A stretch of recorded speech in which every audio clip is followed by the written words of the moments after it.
Have you ever wondered whether reality is more than it seems? Are we a kind of program wired to a greater intelligence? Are we AI projecting a world in front of us? Are we a dream inside of a dream? I'm going to share a story with you about the time I traveled to a sacred place and it hacked my system. And that involved an army of mosquitoes and a total rewiring of my brain. And I'll share 5 tips with you to open up to rewiring your mindset as well. Hello, beautiful ones. This is Joy Dialogues. I'm Marla McKenzie. This is 42 Days of Joy. This series is here to power you up. If you do yoga on YouTube or elsewhere, or 30 days, this is the same idea, but it's a mental fitness and imagination program with lots of questions, lots of things to think about.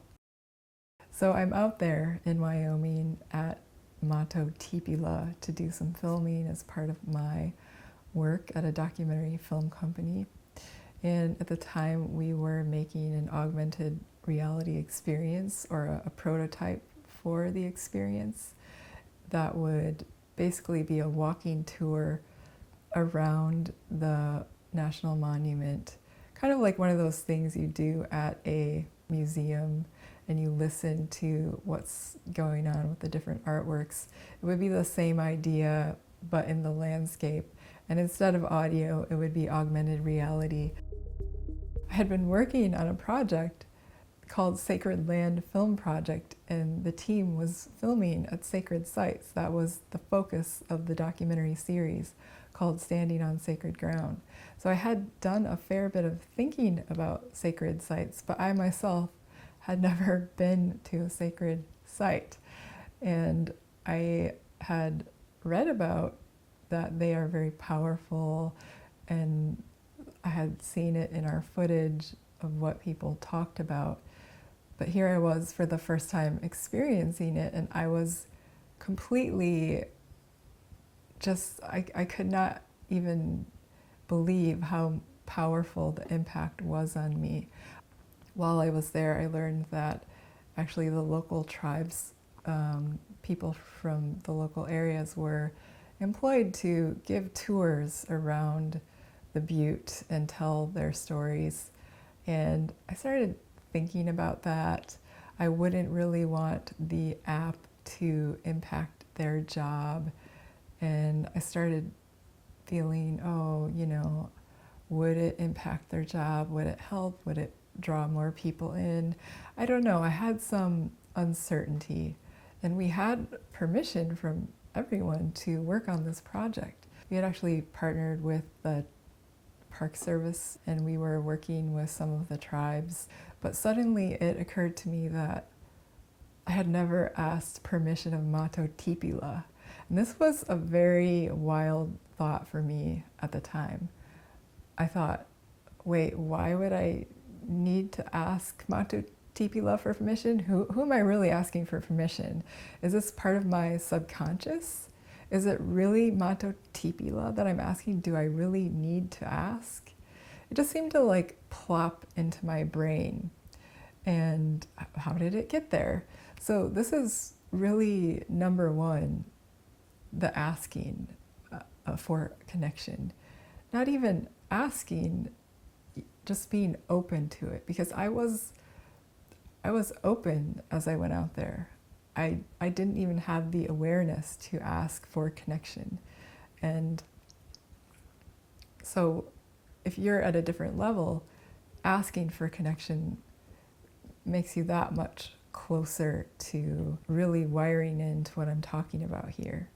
But I was just open, and Mato Tipila is talking to me, or I'm thinking, maybe this is something that I heard in the footage at work that I need to ask permission, and it's just rising up in me as I'm out here, and that's natural. We see and hear things, and then we aren't ready to take them in, but then suddenly, oh, this applies here where I am. But I was thinking that's probably it. So what happened was I was in this landscape. I was under the influence of Mato Tipila. I was in her energy field. And so I started dreaming about Mato Tipila. And I think I gendered Mato Tipila as female because that comes up in some of the stories that I had read. Sometimes the themes were protection of the feminine and transformation. So I'll just call Mato Tipila a her. So I wanted to be her friend. I just felt this inside of me. It was rising up. Do you know how you meet a new person? It could be someone you're dating or even a new friend, and you really like them and you admire them, and you think, oh, I'd really love to be this person's friend. Maybe they're busy, maybe they don't have space for a new friendship. I think they like me, but will this turn into a friendship? Are we clicking? Do they feel the same way? I kind of had this energy about Mato Tipila, and it was in my body. It wasn't really something I was aware of that I was thinking so much. It was more this like feeling in your body, and I think many of you would connect to that, certainly in terms of dating, this like kind of nervous energy you might get when you first, it's like the first weeks that you've met someone and you really dig them and you kind of hope it works out. So I had that feeling in my body, and it was a lesson for me. So number 2 is listen to your body. If you would like to connect to the matrix or connect to the environment around us, or at least ask questions to see what you feel, listening to your body is so key, because our bodies are really sensitive. Our bodies are like antennas, and they know things that we don't know, and they can give us advice through the way that we feel. It's just the same as when you're with someone who, sometimes your body just feels kind of sick around some people, and you don't know anything about this person, and sometimes you just feel so good around some people, and it's the same thing. So when asking what kind of fishbowl are we in and how do I connect to it more, listening to your body and the signals that can come in. What is your body speaking to you? And my body was saying, yes, let's open up further. Let's open up to this idea that maybe we can talk to Mato Tipila. Maybe it is right to ask for permission. And that comes to number 3. Listen for a vision, a story, a download, a sign, a remembrance. Ideas will come to you. This is natural. What happened to me is I started getting a remembrance. I remembered this time when I had this little sunflower. I had raised this sunflower from a seedling. I loved this baby sunflower. I even took the baby sunflower on a trip with me in the car around, because I couldn't bear to leave her at home. And I was like really attached to her. And what happened was I was a student at the time, and I also worked nearly full time, and I just hit this really busy phase. And at the time I lived in an apartment where the windows were literally like right next to the windows of the building next to us. And if I opened my window, like we could have dined together just like on the window. Like, hey, pass the cheese, and like that's how close the windows were. I didn't really feel like I wanted that kind of interaction with my neighbors, so I would keep the shades down all the time. And I put the little sunflower on the windowsill. I put down the shade. I hit this busy phase, and I just forgot about her.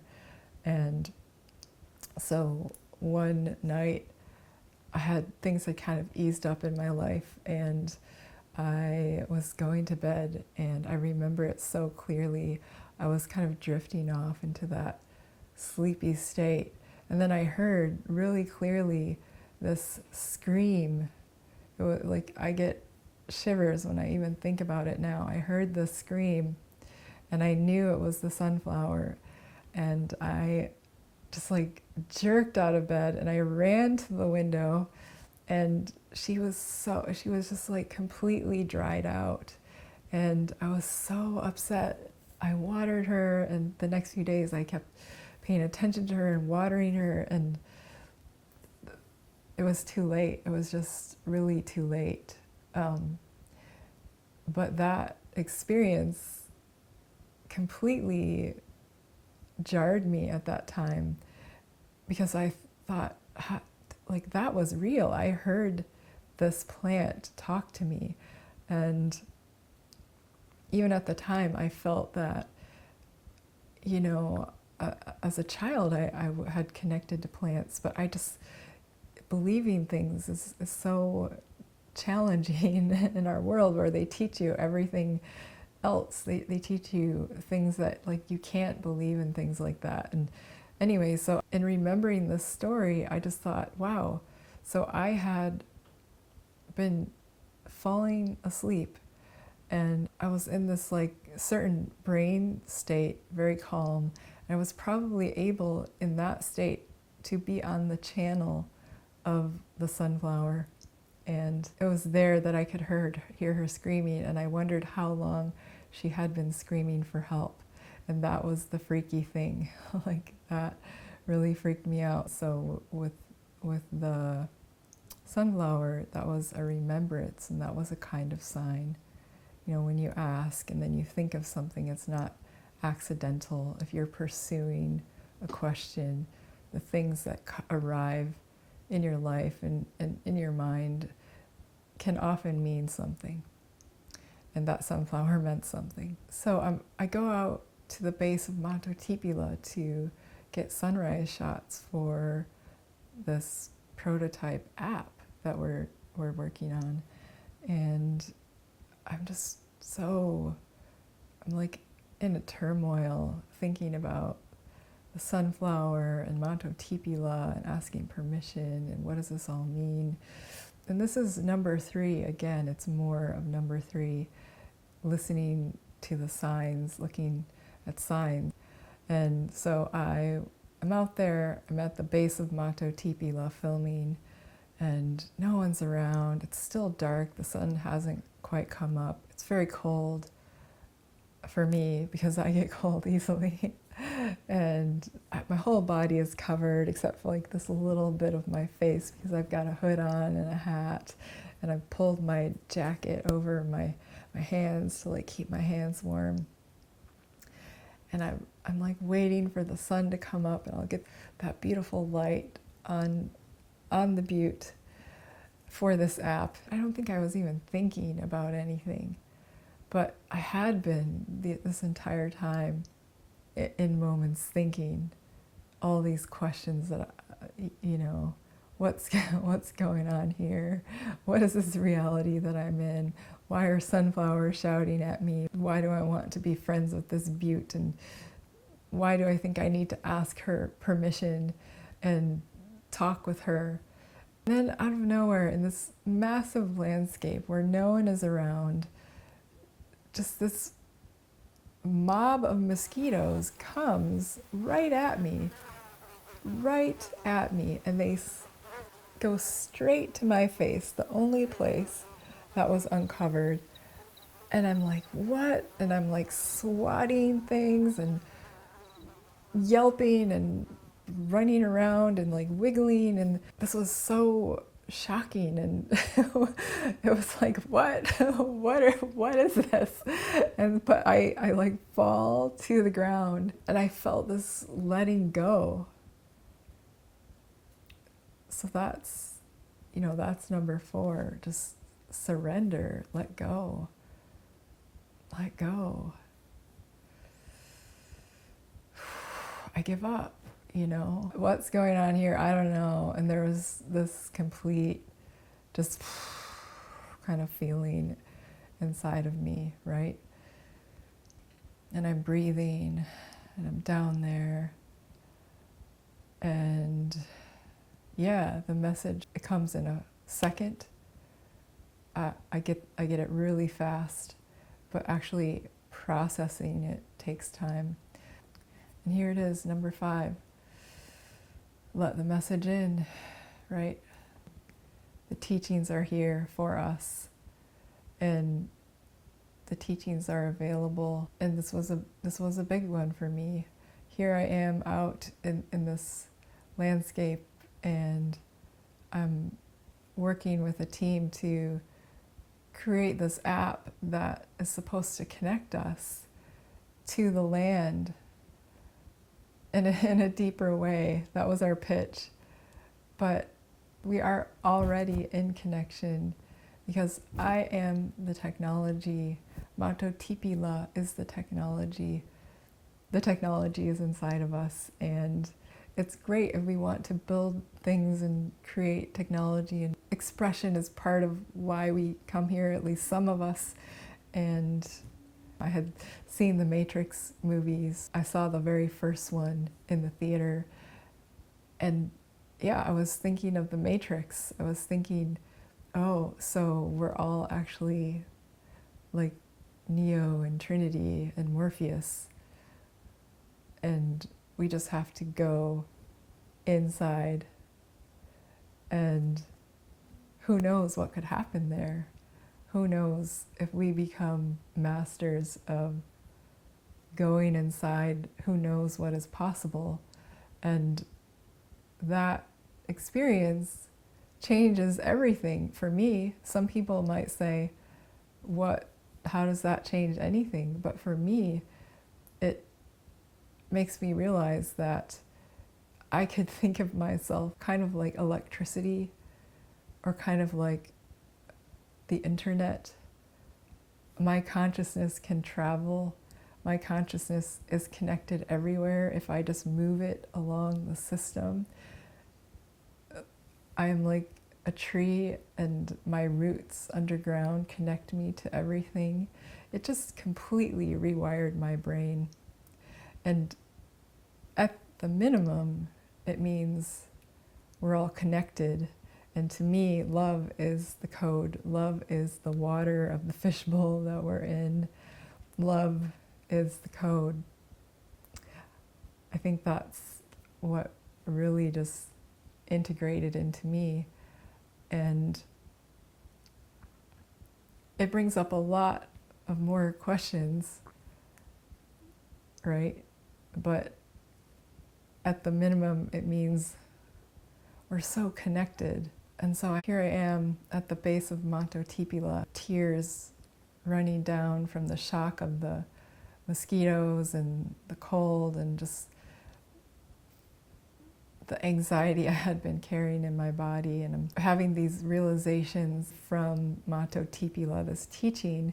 And you could say, to put it in modern words, that my system had been hacked for the good by Mato Tipila. Or you could just say this was communication, and my energy body had these belief systems kind of burst, and they popped and they fall away, and there's this new energy system that was given to me by Mato Tipila, and there's this new understanding of what kind of reality we're in.